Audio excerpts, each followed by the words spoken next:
En la oscuridad antes del amanecer, el mar se sentía casi hueco, como si el propio Pacífico estuviera conteniendo la respiración. En lo profundo del USS England, el sonidista John Prock apretó más sus auriculares, persiguiendo un pulso tenue que surgía a través de 300 pies de agua negra. Era el tipo de sonido que un hombre solo escucha después de horas de esfuerzo. Hélices cavitando, metal desplazándose bajo presión. Una máquina viva tratando de desaparecer en el silencio interminable del océano. La espalda de Prock dolía, sus ojos ardían, y el último sorbo de su café se había enfriado hace mucho tiempo, pero no se atrevía a apartar la vista. En algún lugar debajo de él, un submarino japonés se retorcía en las profundidades, utilizando todos los trucos que su comandante conocía para liberarse. Un movimiento en falso, un eco perdido, y el cazador se convertiría en la presa. Sobre la sala de sonar, los oficiales se movían en silencio, esperando una señal en la que pudieran confiar. Nadie a bordo sabía que este momento, este delgado hilo de sonido en la oscuridad, era parte de una racha sin igual en la historia naval. Nadie conocía el costo. Nadie conocía las apuestas. ¿Qué se necesita para que un barco de escolta poco notable se convierta en el cazador de submarinos más letal de la Guerra del Pacífico? La guerra en el Pacífico había entrado en una etapa donde el silencio podía ser mortal.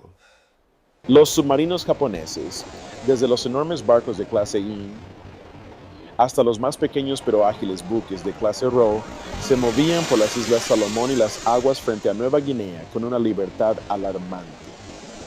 Su misión no era glamorosa. Hicieron reconocimiento. Siguieron a los convoyes estadounidenses. Informaron sobre los movimientos de la flota que moldearon las decisiones de Japón en el mar. Y cuando llegó el momento adecuado, atacaron. Durante meses, los comandantes estadounidenses comprendieron la magnitud del problema, pero carecían de los medios para resolverlo. El sonar podía encontrar un submarino, pero no podía mantener el contacto durante los últimos segundos de un ataque. El punto ciego, ese acto de desaparición a 200 yardas, convertía cada carrera a corta distancia en una suposición, y en la guerra, suponer era un lujo que ningún barco de escolta podía permitirse. Las cargas de profundidad detonaban con un trueno, pero el trueno significaba muy poco cuando un submarino podía escapar sin ser visto.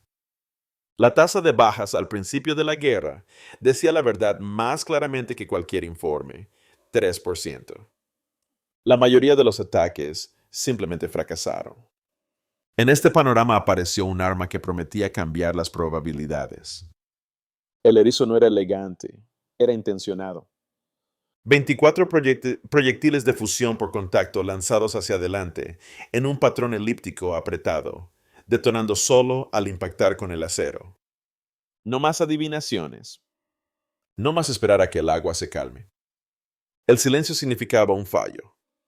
Las explosiones significaban una muerte. Los británicos lo habían construido a partir de lecciones amargas en el Atlántico. Estados Unidos lo adoptó por necesidad, pero solo un puñado de barcos lo llevaban a principios de 1944. El USS England era uno de ellos. El barco en sí era modesto, un destructor de la clase Buckley con motores fiables, un manejo estable y una tripulación de 186 hombres. Lo que le faltaba en tamaño lo compensaba con disciplina. El comandante en funciones Walton Pendleton comandaba el barco, pero fue el primero en admitir que su oficial ejecutivo, el teniente John Williamson, poseía un instinto más agudo para la guerra antisubmarina. Pendleton confiaba en él completamente. Durante el combate, Williamson tomaría el mando. El entrenamiento frente a la costa de California había forjado a la tripulación en una unidad que se movía con una precisión silenciosa. Williamson los entrenaba sin cesar. Ataques de erizo al amanecer. Seguimiento por sonar en mares agitados. Las maniobras de emergencia se repitieron hasta que la memoria muscular reemplazó la vacilación. Los sonidistas como John Prock y Roger Bernhard aprendieron a reconocer las débiles firmas de la vida submarina: cavitación, estallidos del casco, inundación del lastre. Aprendieron al escuchar la diferencia entre un eco y una presencia. A principios de 1944, la tripulación se sentía lista. Pero la preparación no garantizaba la oportunidad. Sus primeros meses en el Pacífico los pasaron escoltando convoyes en tramos de océano sin incidentes, llevando a cabo una misión vital pero poco notable. Los hombres miraban el horizonte y se preguntaban si alguna vez pondrían a prueba todo su entrenamiento. La prueba llegó el 18 de mayo de 1944. Los descifradores de códigos estadounidenses interceptaron un mensaje que lo cambió todo. Un submarino japonés, el I-16, estaba viajando para reabastecer las guarniciones cerca de Bougainville. Su rumbo y horario quedaron al descubierto. Por primera vez, el USS England no estaba siendo enviado para proteger a otros, sino para cazar. La caza del I-16 comenzó bajo un duro sol de tarde, el 19 de mayo de 1944. Un avión de patrulla había avistado el submarino en la superficie, y por primera vez el USS England se acercó no a una posibilidad, sino a una certeza. Williamson redujo la velocidad para estabilizar la imagen del sonar. Prock siguió el contacto, 8 nudos, 150 pies de profundidad, estable, sin darse cuenta. Cuando la primera salva de Hedgehog golpeó el agua, el submarino reaccionó demasiado tarde.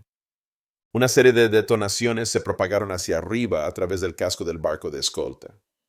20 minutos después, el petróleo y los fragmentos emergieron. Inglaterra había conseguido su primera victoria. Debería haber sido un momento extraordinario. En cambio, se convirtió en el acto inaugural. 3 días después, en la oscuridad antes del amanecer del 22 de mayo, el radar a bordo del USS George detectó otro submarino en la superficie. Ross 106 intentó escapar en una inmersión de emergencia, empujándose hacia profundidades que tensaban su casco presurizado. Se retorció, giró y se abrió camino a través del agua, pero los operadores de sonar de Inglaterra se aferraron al contacto. Williamson reconoció un ritmo, giros alternos, separados por 40 segundos. Cuando apuntó la segunda salva antes de la maniobra esperada, el océano respondió con una detonación violenta e inconfundible. Pro 106 nunca volvió a salir a la superficie. Pero el patrón de contacto, evasión y ataque se intensificó con el Ross 104 el 23 de mayo. Este comandante de submarino era experimentado, deliberado, medido. Durante 2 horas, Raby y George realizaron ataques repetidos. Cada uno fracasó. El agua hervía con la turbulencia de las cargas de profundidad y los salpicones de Hedgehog. El submarino se negaba a ser acorralado. Cuando llegó a Inglaterra, Williamson cambió la geometría de la caza. En lugar de seguir la estela del submarino, posicionó el barco por delante de su curso proyectado y esperó. Rossi 104 emergió de las profundidades en el peor momento posible, dirigiéndose directamente hacia el patrón elíptico de 24 proyectiles descendentes. Las explosiones llegaron en un grupo, agudas y definitivas. 3 submarinos en tan solo 3 días. La noticia se esparció como una corriente por toda la flota del Pacífico. Pero la prueba más peligrosa aún estaba por venir. Antes del amanecer del 24 de mayo, Prock detectó otro contacto, Row 116. Este comandante, a diferencia de los demás, contraatacó con intención. El submarino zigzagueó para romper el haz del sonar. Cambiaba de profundidad en ráfagas rápidas. Transmitió pulsos fuertes e interferentes para crear una pared de ecos falsos. Por primera vez, el océano parecía luchar del lado del enemigo. Prock se esforzó por separar la verdad del ruido. Williamson hizo carrera tras carrera, ajustándose al caos, hasta que una salva final desencadenó un pequeño grupo de explosiones. No el estruendo agudo de una destrucción catastrófica, sino el colapso lento de un casco herido inundándose en la oscuridad. Horas después, el petróleo y los fragmentos flotaron a la superficie. 4 submarinos en 5 días. El mar no había visto nada igual. Y sin embargo, la caza estaba lejos de haber terminado. Para el 26 de mayo, La tripulación del USS England estaba al borde del agotamiento. El sueño llegaba en minutos robados. Los músculos dolían. Incluso el zumbido constante de los motores del barco se sentía más pesado de lo habitual. Estaban en camino a Manus para reabastecerse de combustible y municiones, cuando el mar les presentó otra prueba. Poco antes de la medianoche, Robbie detectó un contacto en la superficie. Rocientosos. El gemido que recorrió los pasadizos de Inglaterra fue silencioso pero inconfundible. Tenían justo suficientes proyectiles Hedgehog para un último disparo. Ross 108 se sumergió antes de que los destructores escoltas se acercaran. Robbie perdió el contacto. George buscó en la oscuridad en arcos cada vez más amplios. Entonces Proc, inquebrantable incluso después de días de tensión, llamó con un retorno de sonar limpio e inconfundible. Williamson maniobró hacia Inglaterra para una única y despiadada ataque. A las 23:23, 12 proyectiles salieron del lanzador. 2 segundos de silencio siguieron. Luego múltiples detonaciones resonaron a través del casco. El Ross 108 se desintegró y 53 hombres desaparecieron con ella en las aguas negras. 5 submarinos en 8 días. Era un récord que debería haber terminado ahí. Pero la guerra rara vez respeta límites. El 31 de mayo, el último submarino de la línea de piquete, Ro 105, se encontró atrapado en una jaula menguante de buques de guerra estadounidenses. Durante 24 horas, los destructores Hazelwood, Howell, Heerman y McCord bombardearon el mar con cargas de profundidad y ataques Hedgehog. Cada vez el submarino se liberaba.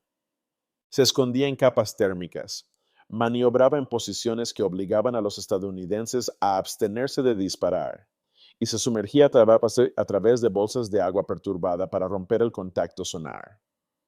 Los comandantes a bordo del Ro 105 lucharon con un nivel de disciplina que ralentizó el lazo que se apretaba a su alrededor. Al amanecer llegó Inglaterra. El comandante Haynes, supervisando la cacería, envió las instrucciones más breves.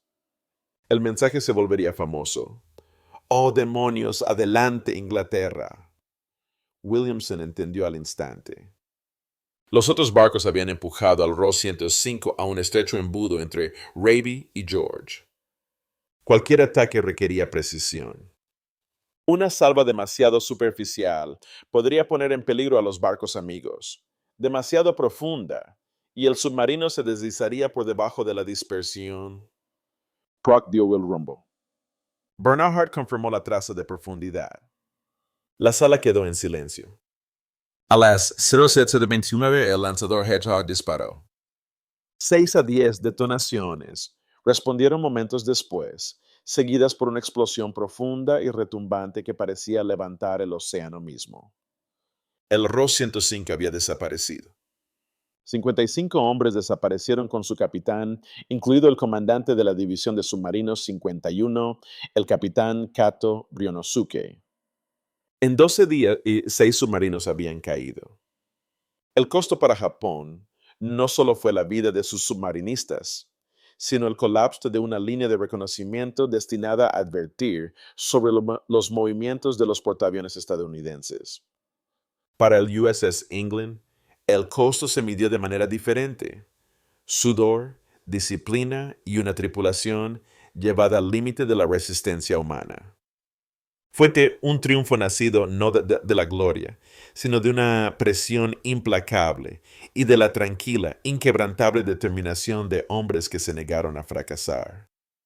La destrucción de la línea de exploración de Japón se extendió mucho más allá de los tranquilos arcos de agua donde cada submarino desaparecía. En términos militares, el impacto fue inmediato e inconfundible. Japón había confiado en sus submarinos no como corsarios comerciales, sino como ojos y oídos para la flota combinada. Su misión era la exploración, la alerta temprana y la oportunidad de atacar a los principales buques de guerra estadounidenses cuando las condiciones lo permitieran. Perder 6 barcos en 12 días hizo más que reducir su número. Los dejó ciegos. Los comandantes estadounidenses reconocieron el cambio casi de inmediato. El colapso de la línea de piquetes significaba que los japoneses ya no poseían una imagen coherente de los movimientos de los grupos de portaaviones estadounidenses que avanzaban hacia las Marianas. Sin informes de submarinos, Japón entró en la batalla del mar de Filipinas prácticamente a ciegas. Sus pilotos volaron hacia la mayor batalla de portaaviones de la guerra sin inteligencia precisa sobre la disposición estadounidense, una desventaja que contribuyó a la decisiva victoria estadounidense conocida como la Gran Masacre de Marianas. Estratégicamente, la lección resonó en todos los niveles de la Marina de los La tecnología importaba. Hedgehog cambió la guerra antisubmarina al cerrar el punto ciego que había protegido a los submarinos durante años. Pero la tecnología por sí sola no explicaba los resultados de Inglaterra. Otros barcos llevaban Hedgehog. Ninguno igualaba su récord. Lo que diferenciaba a Inglaterra era una fusión de inteligencia, doctrina y entrenamiento. Los descifradores de códigos estadounidenses proporcionaron la información de orientación. La incansable preparación de Williamson agudizó a la tripulación. Los operadores del barco convirtieron la práctica en instinto y el instinto en acción. En Washington y Pearl Harbor, los altos oficiales tomaron nota. La patrulla de Inglaterra validó las inversiones en armas de tiro hacia adelante y reforzó la importancia de la inteligencia de radio. Pero el mundo fuera de la Marina vio algo diferente. Un pequeño barco de escolta, modesto en apariencia, que a través de la habilidad y la disciplina logró asestar un golpe estratégico desproporcionado a su tamaño. Incluso, entre los aliados de América, la efectividad de la tecnología combinada y la inteligencia reforzó verdades más amplias sobre la guerra naval moderna. Para Japón, el costo psicológico fue severo. Los comandantes de submarinos, que antes maniobraban con confianza, se volvieron cautelosos, pasando largos periodos sumergidos a velocidades demasiado lentas para un reconocimiento efectivo. Sabían que existía una nueva amenaza en el Pacífico, aunque aún no comprendían su naturaleza. El miedo a lo desconocido puede ser tan paralizante como el arma misma. Al final, los eventos de mayo de 1944 remodelaron el equilibrio submarino de la Guerra del Pacífico, marcando un punto de inflexión donde la maestría estadounidense en inteligencia, tecnología y navegación convergió en una ventaja estratégica innegable. Cuando los últimos ecos de la patrulla de mayo se desvanecieron, el USS England regresó a Manus no como un barco cambiado por la victoria, sino como uno marcado por el peso silencioso de lo que se había hecho. 6 submarinos habían desaparecido bajo el Pacífico, cada uno llevando tripulaciones cuyas historias terminaron en silencio. Los hombres a bordo del England entendieron que el éxito en la guerra a menudo deja poco espacio para el triunfo. Deja solo la certeza de que alguien más vivirá porque hiciste tu trabajo. El legado de esos 12 días no vive en las estadísticas, sino en la claridad de las lecciones que revelaron. La guerra está moldeada por la tecnología, pero definida por las personas. El Hedgehog le dio a Inglaterra una forma de atacar. La inteligencia le dio la capacidad de encontrar sus objetivos, pero el entrenamiento y la disciplina convirtieron la posibilidad en certeza. En la oscuridad de la sala de sonar, en los espacios reducidos del puente, en el ritmo de la planta de ingeniería, la tripulación del barco demostró que la preparación es la verdadera columna vertebral de la supervivencia. Esa verdad siguió a Inglaterra mucho después de la patrulla. Incluso cuando fue golpeada por un kamikaze frente a Okinawa en 1945, perdiendo a 37 de los suyos, el mismo espíritu la llevó de regreso a casa por su propio poder. Es fácil medir un barco por sus victorias. Más difícil, pero más honesto, medirla por la determinación de los hombres que se negaron a abandonarla. La historia no preservó al USS England. Fue desguazada en 1946, su acero reciclado como el de cientos de buques de guerra. Sin embargo, su nombre perdura porque encarnaba un principio tan antiguo como la guerra naval misma. El coraje amplificado por la habilidad puede alterar el curso de una campaña.